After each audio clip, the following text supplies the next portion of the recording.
Assalamualaikum warahmatullahi wabarakatuh. Selamat pagi semuanya. Selamat berjumpa lagi dengan Bapak dalam mata pelajaran Teknik Informasi Komputer ataupun perpaduan dengan prakarya. Tapi pada kesempatan ini Bapak akan menjelaskan materi tentang internet.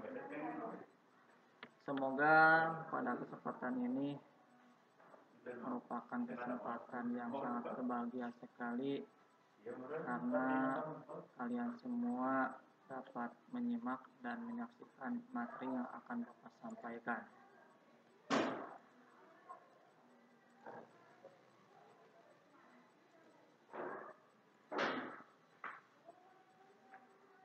Adapun untuk kompetensi inti yaitu memahami pengetahuan faktual, konseptual, dan prosedural berdasarkan rasa ingin tahunya tentang ilmu pengetahuan, teknologi, seni budaya terkait fenomena dan kejadian tampak mata. Tujuan pembelajaran yang akan Bapak sampaikan yaitu siswa dapat mengetahui sejarah perkembangan internet dan dapat menggunakannya serta mengetahui dampak positif dan negatif dari adanya internet. Materi pembelajarannya yaitu berkenalan dengan internet, sejarah internet, dan dampak positif dan negatif dari internet. Pengetahuan dasar tentang internet dan intranet.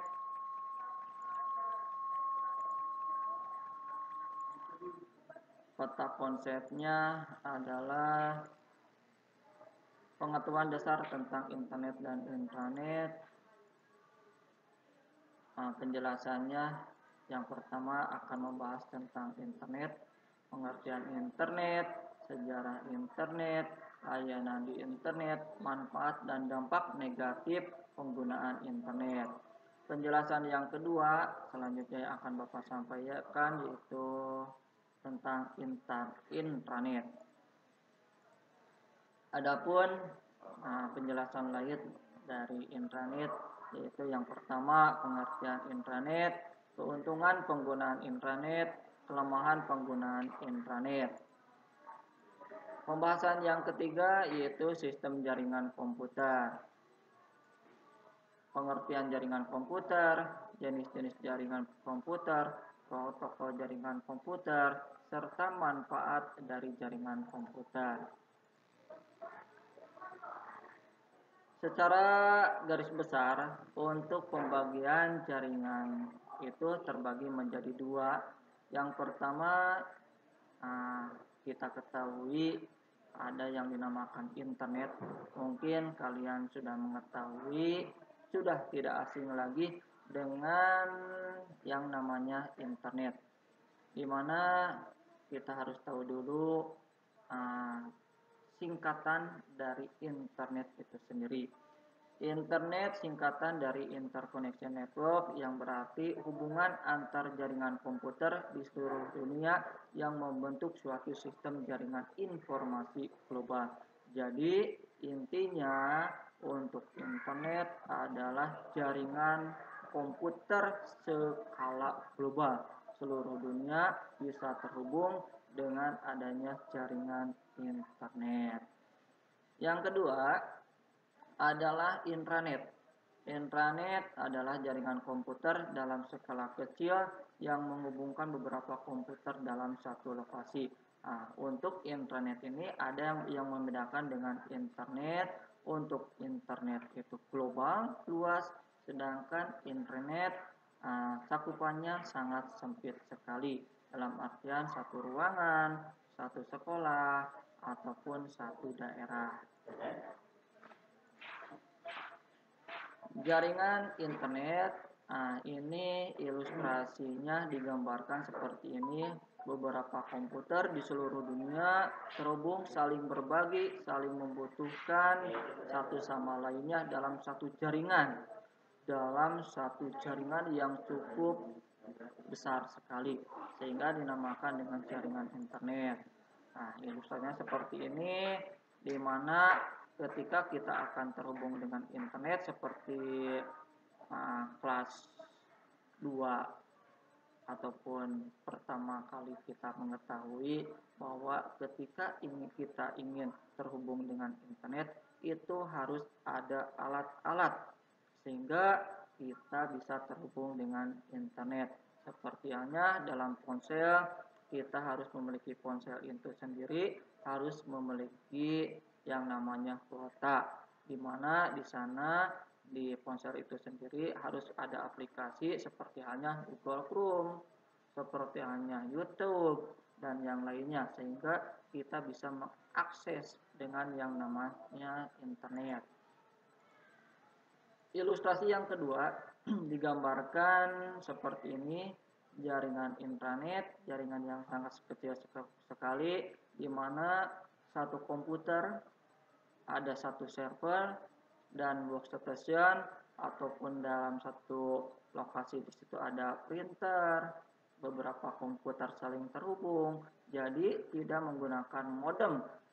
Nah, seperti halnya untuk internet, alat utama untuk terhubung dengan internet ada yang namanya modem, modulator, demodulator, dan ada jaringan kabel yang namanya kabel speedy ataupun fiber optik sehingga kita bisa terhubung dengan yang namanya internet.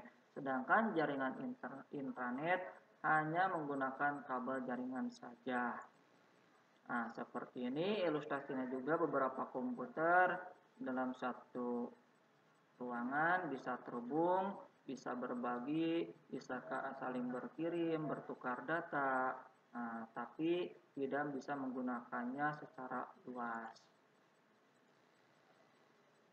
Selanjutnya adalah kita harus mengetahui tentang sejarah internet itu sendiri. Yang pertama, tahun 1989 DARPA mengadakan riset tentang bagaimana caranya menghubungkan sejumlah komputer sehingga membentuk jaringan organik. DARPA itu sendiri merupakan Departemen Pertahanan Amerika. Nah, itu Departemen Pertahanan. Sehingga pertama kali didirikannya internet ataupun dibentuknya internet, diciptakannya internet itu sendiri untuk keperluan militer. Jadi bukan kepentingan untuk kepentingan hiburan ataupun kepentingan yang lainnya, tapi dikhususkan untuk kepentingan militer. Selanjutnya, tahun 1970, riset ARPANET berhasil menghubungkan 10 komputer dalam satu jaringan. Nah, jadi pada tahun tersebut, riset yang dibentuk oleh Amerika Serikat hanya bisa menghubungkan 10 komputer. Itu. Tahun 1972, email dipopulerkan termasuk lambang @ yang disempurnakan oleh Ray Tomlinson. Jadi, yang menciptakan email, membuat email pertama kali itu bernama Ray Tomlinson. Mungkin kalian nanti harus memiliki yang namanya alamat email masing-masing sehingga kalian memiliki yang namanya username email itu sendiri. Dengan nama lain, di sana harus ada proteksi, harus ada memiliki yang namanya password dalam membuka email. Selanjutnya yang keempat, tahun 1978 komputer yang terhubung ke ARPANET mencapai 100 buah. Nah, jadi secara tahapan sekarang sudah mencapai 100 buah tahun 1978.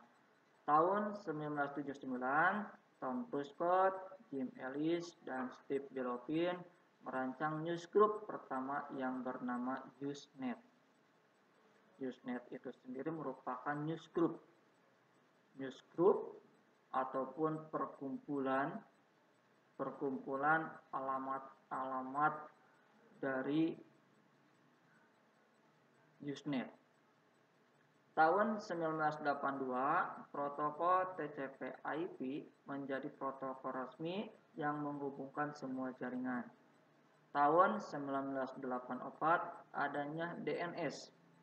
DNS itu sendiri kepanjangannya adalah Domain Name System. Itu merupakan suatu kode identik pada sebuah komputer, sehingga harus memiliki yang namanya DNS. Tahun 1978, jaringan komputer mencapai 10.000. Nah, jadi lebih berkembang lagi, jaringan komputer saling terhubung sudah mencapai 10.000. Tahun 1988 diperkenalkan dengan namanya chatting. Chatting itu adalah kirim langsung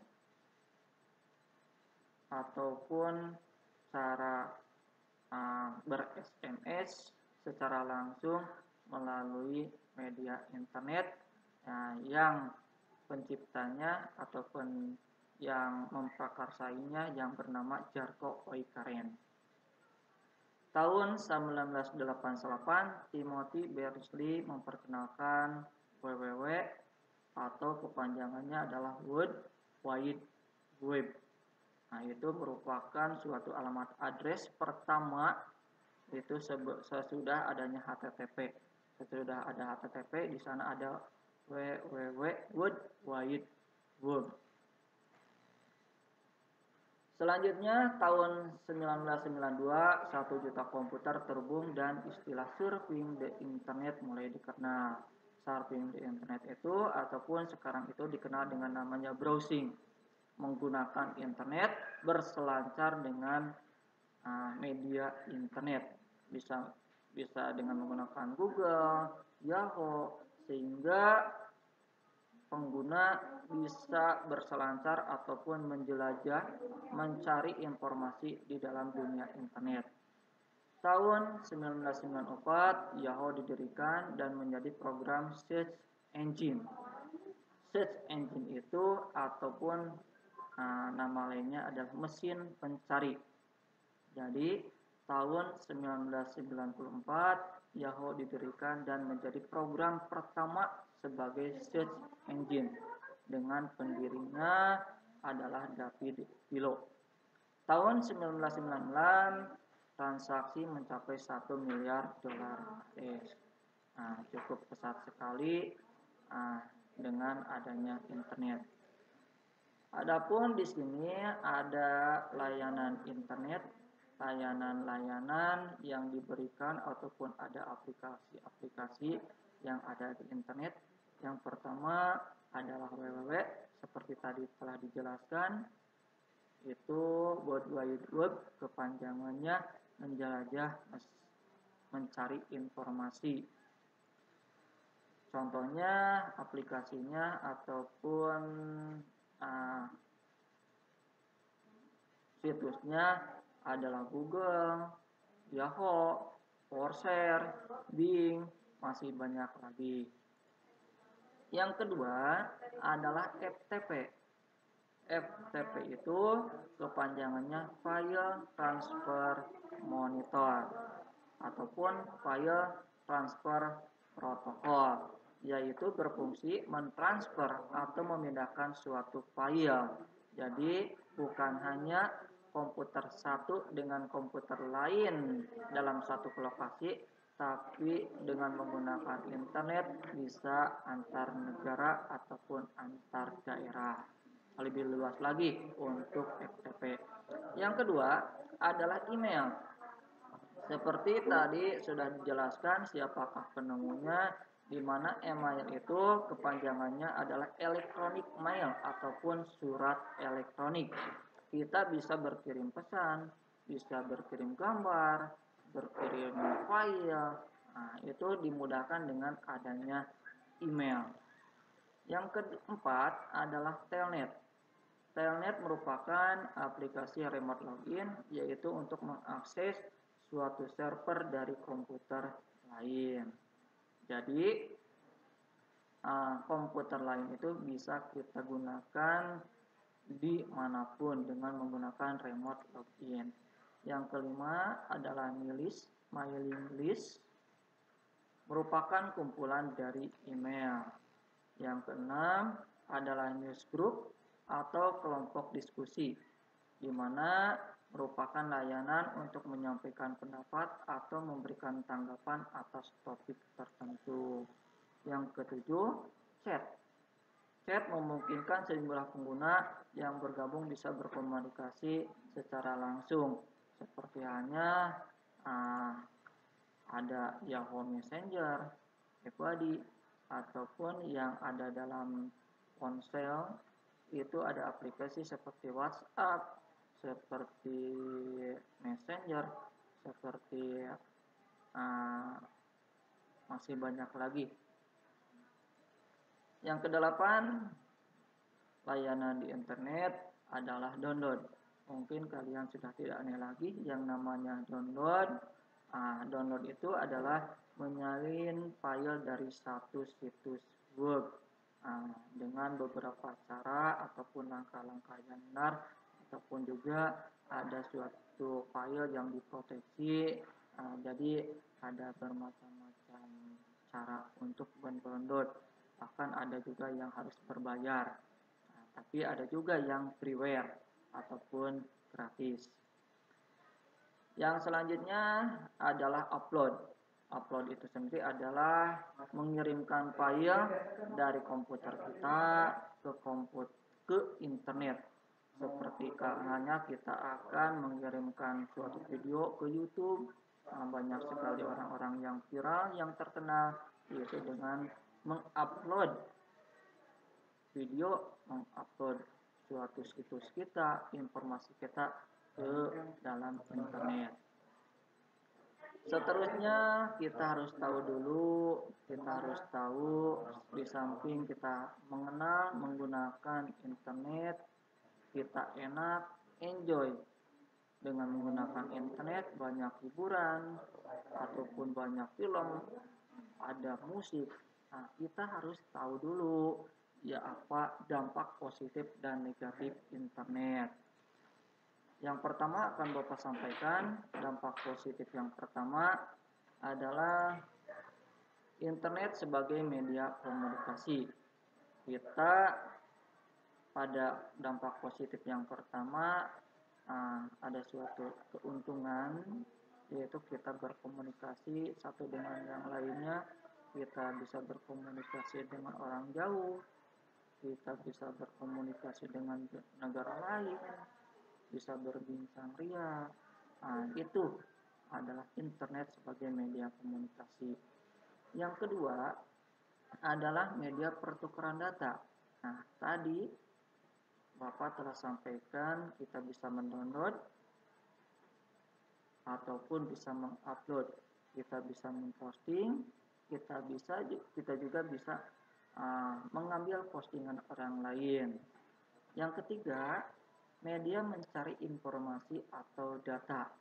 Informasi itu sendiri ketika kita akan masuk ke internet, ada Google, kita bisa mencari hal-hal informasi yang kita butuhkan. Tinggal klik di halaman search, seterusnya tinggal kita masukkan kata kuncinya apa yang akan kita cari, informasi apa yang akan kita cari. Yang keempat, kemudahan memperoleh informasi.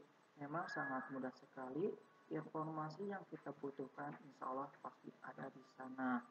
Bahkan seperti halnya ada bagaimana cara pengobatan, bagaimana teknik-teknik dalam permesinan, ataupun cara merangkai komputer, banyak sekali informasi sehingga kita sangat mudah sekali memperoleh informasi. Yang kelima, sumber informasi. Itu di samping adanya sumber informasi, itu juga bisa mempermudah dalam memperolehnya. Gitu. Selanjutnya adalah kemudahan berbisnis. Sekarang internet itu dijadikan sebagai media bisnis. Media bisnis apa? Ada orang-orang yang terkenal, seperti halnya adalah pendiri Blibli, pendiri Lazada, pendiri Bukalapak, Shopee. Itu adalah orang-orang yang memprakarsai ataupun perusahaan-perusahaan yang menciptakan aplikasi sehingga orang-orang ataupun user bisa menggunakan internet, bisa berbisnis, bisa menjual barang, ataupun bisa membeli barang dengan aplikasi tersebut. Yang ketujuh sudah pasti menjadi sumber penghasilan. Penghasilan itu sendiri bisa hanya dari subscribe ataupun dari penjualan-penjualan yang telah kita postingkan ataupun dari mengupload suatu aplikasi-aplikasi yang berbayar sehingga otomatis itu bisa dijadikan sebagai sumber penghasilan. Selanjutnya adalah dampak negatif. Nah, ini adalah hal yang harus kita perhatikan, sangat perhatikan, karena sangat rentan sekali, banyak sekali dampak-dampak negatif dari internet, terutama adalah orang-orang yang belum paham akan postingan-postingan ataupun gambar-gambar ataupun video-video. Sehingga sekarang itu alhamdulillah ada internet positif. Itu jadi memproteksi hal-hal yang berbau negatif. Yang pertama, dampak negatif yang pertama yang harus kita cermati, yang harus kita garis bawahi, yang sangat rentan sekali, bahkan bisa merusak citra bangsa, citra anak-anak muda itu yang pertama adalah pornografi. Pornografi itu kadangkala dari negara lain itu mengupload video-video yang tidak senonoh di atas 17 tahun. Itu hal-hal yang berbau pornografi itu diuploadkan ke internet, sehingga ini sangat memprihatinkan sekali apabila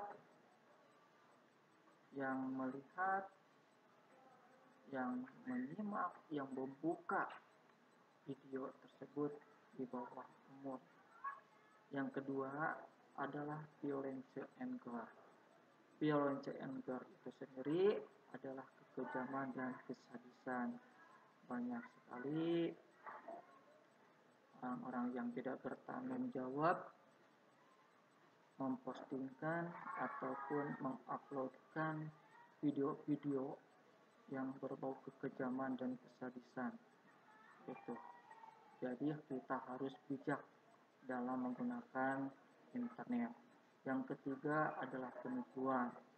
Penipuan sekarang itu seperti halnya adanya Facebook, di mana di sana terdapat perkenalan, fotonya diganti menjadi foto yang sangat baik sekali, padahal kenyataannya itu adalah sebuah penipuan. Bahkan sekarang itu banyak penipuan dengan melalui online, penjualan online, kita membeli barang itu sendiri tidak kunjung datang. Jadi kita harus cermat yang namanya penggunaan internet. Yang keempat adalah carding, penipuan kartu kredit. Yang kelima adalah mengurangi sifat sosial. Kenapa di sini ada mengurangi sifat sosial? Karena dengan adanya internet, adanya game online, jadi sifat manusia itu kadang-kala enak menyendiri, bermain sendiri, menggunakan gadget sendiri. dari kurangnya interaksi dengan dunia luar, dengan masyarakat kurang. Jadi kita terpaku pada gadget saja, pada permainan yang disuguhkan oleh internet. Bahkan ada juga uh, yang sehari-hari hanya menggunakan internet. Nah, itu sangat disayangkan sekali. Nah, di sini adalah dampak negatifnya adalah mengurangi sifat sosial. Yang keenam, kecanduan. Kecanduan itu sendiri, bahkan ada anak-anak yang sangat candu sekali menggunakan yang namanya game online. Bahkan sehari-hari dia itu menggunakan game online, menggunakan internet. Bahkan ada pula yang sangat uh, lupa makan, lupa mandi, terpaku pada yang namanya game. Betul, sangat saya disayangkan sekali ada yang meninggal dikarenakan sangat terfokus dengan game, tidak lupa makan, bahkan lupa segalanya, yaitu terpaku pada game. Nah, itu jadi untuk dampak negatif ini anak-anak harus sangat cermat sekali dalam penggunaan internet, karena internet tersebut di samping ada segi positifnya tapi banyak sekali dampak negatifnya. Di sini Bapak sudah menjelaskan beberapa dampak negatif. Yang pertama pornografi, violence and gore, penipuan, carding, mengurangi sifat sosial, kecanduan, bahkan banyak sekali lagi dampak-dampak negatif. Untuk selanjutnya, setelah Bapak jelaskan beberapa hal dengan internet, dari internet, penggunaan internet, ada tugas yang harus kalian kerjakan, yaitu sebagai penambahan wawasan kita supaya kita lebih mengenal lagi orang-orang terkemuka, orang-orang yang sangat cerdas sekali, yang bisa membuat ataupun menciptakan dalam hal teknologi internet. Yang pertama adalah siapakah penemu dari Google, tahun berapa, orang mana. Yang kedua adalah penemu komputer. Yang ketiga adalah penemu Facebook. Yang keempat penemu internet, penemu email. Nah, itu adalah tugas yang harus kalian kerjakan pada pertemuan sekarang. Terima kasih, mudah-mudahan ada manfaatnya, kalian bisa menyerapnya dari beberapa hal yang telah Bapak sampaikan, jelaskan. Sekian dari Bapak, mohon maaf atas segala kekurangan. Wassalamualaikum warahmatullahi wabarakatuh.